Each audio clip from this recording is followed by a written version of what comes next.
Now, there's a whole hell of a lot going on today, and I think that this might have kind of slipped under the radar, but I think it's important to cover because Kevin McCarthy went down to Mar-a-Lago to meet with Donald Trump today, and they had a very productive conversation by all accounts. And it's kind of shaping up like the party's heading in the way of Trump. I don't think that there's any other way to decipher this, but also there's another report that we're going to get to where the GOP might be hedging their bets. So, former President Donald Trump held a meeting with White House Minority Leader Kevin McCarthy on Thursday in Florida, said Trump's team in a statement while including a photo of him and the GOP leader. There it is. Oh, don't they look so nice and happy? I'm sure they had a wonderful time. The pair discussed several topics, but the number one priority was taking back the House for Republicans in the 2022 midterms, Trump's team said. They did not elaborate on strategy or what candidates to promote. Oh, well, I can tell you definitely there's one candidate that they won't be promoting, and that would be Liz Cheney. Oh my God, is this bitch just getting fucking destroying right now? The poll conducted by Trump's team and first reported by Politico shows 73% of Republicans in Ruby Red, Wyoming. That one's without a doubt. View her unfavorably, while 62% of all voters in the state similarly view her unfavorably. Ugh. Only 10% of GOP voters, and I'm sure that probably is her and her close circle of friends, and 13% of all voters said they would vote to re-elect her, and she trails by more than 30 points and 54% to 21% against State Senator Anthony Bouchard, who has announced a campaign against her since her impeachment vote. Oh, this bitch is so fucking done. I'm sure nobody is shedding a tear over that. But yeah, just going back to the initial article we have right here. Okay, Trump hasn't made it a secret, or at least his team hasn't. He hasn't come out and said anything outside of, oh, we'll be back in some form or another. I'm going to go take some time off. Oh, we'll see, not yet. But everything's just kind of leading up to 2022, getting his message out there. And that was the first step in meeting with Kevin McCarthy because he kind of understands, and Liz Cheney is definitely 100% a bellwether, okay? Which direction should the GOP go? Should they go in the way of Trumpism, which won at least one presidential cycle and a midterm, because it was supposed to be this big blue wave in 2018 that you could have fit inside of a thimble. Instead of losing, 40 some odd House seats, they ended up gaining like 20 in the House this time around in this election, and that's all I'm allowed to say about it.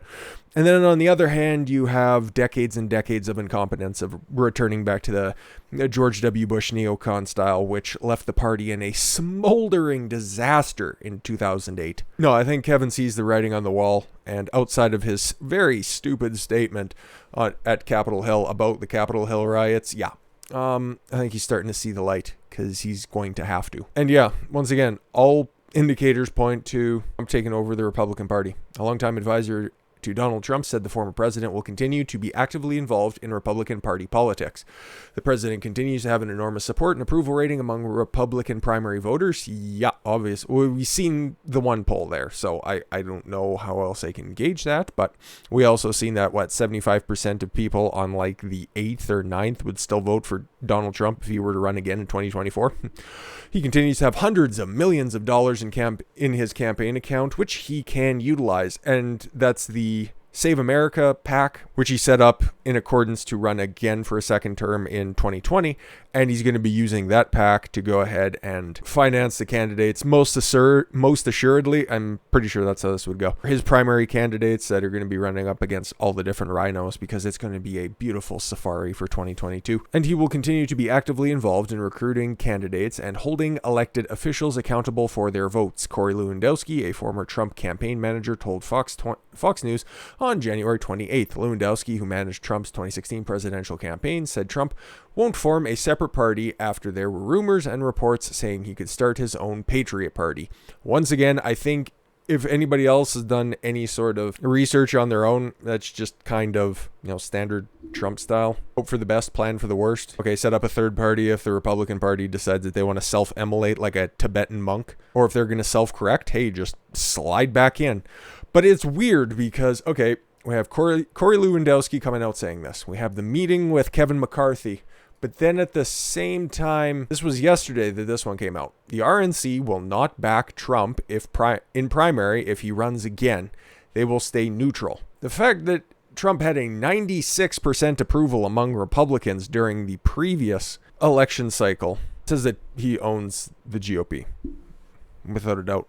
I understand what they're doing here, and Romney McDaniel, who is currently the head of the RNC, I don't know when she can be up for election or if she can be taken out in some form or fashion politically, of course. But they have to stay neutral, and I'm not telling anybody to run or not run in 2024, walking a fine line as polls continue to indicate that a sizable portion, the overwhelming majority of the GOP base continues to back and support the former president. That's going to be up to those candidates going forward. What I really do want to see him do, though, is to help us win back majorities in 2022. You scratch our back, we'll scratch yours. That's basically what this comes down to. But no, don't be working with any of these fucking backstabbers, because McDaniel was chief among them. Make them come to you. They only survive on the back of Trump. Without a doubt, 100%. There is no Republican Party 20 years from now without Trump and populism. Wherever Trump goes, if he is to anoint somebody to run in 2024, or if he's to do it himself and then groom a successor into the future, that would be the most important way to go, because I don't see anybody else right now who would have the experience to run that office right now and then install everybody that they need to, because he knows where everybody has to go in order to make a populist revolt within the Republican Party successful. I think that would be the best way to do it. Just run in knowing that you don't have any terms left. You can just run in headlong, and then by 2024, the Democrats should have probably destroyed any goodwill that they could have had, because if the past week is anything to run on, they're pretty much pissing everybody off. And in the next couple of videos, I'm going to show you how they're going to be pissing off even the populist left with some of their tactics, because don't let those stories get out. They aren't going to have much of a base. And I understand that the RNC has to stay neutral during the primaries, but it's not going to be a crowded field, or at least it shouldn't be, because everybody who's likely to support Trump is going to back him if he runs in 2024. Otherwise, just look for who Trump supports for 2024. If it's Ted Cruz, if it's Josh Hawley, if it's Ron DeSantis, who fucking knows? That's where it goes. But yeah, I thought that this was a relatively important story, and the right people are spurging out about it right now. You'll see it in the thumbnail there, the fucking Lincoln Project. Those guys, Trump is just living rent-free in his fucking mind. Well, all of their minds. And there's quite a bit of room in there when your brain rivals that the size of an ostrich. But yeah, now we got to talk about some stonks, and we got some good stories when it comes to that. It's going to be the next couple of videos, so I thank you all very much for the gift of your time. I've been Don Consuelo. I want you to follow your gut and get after it. Take care, everyone.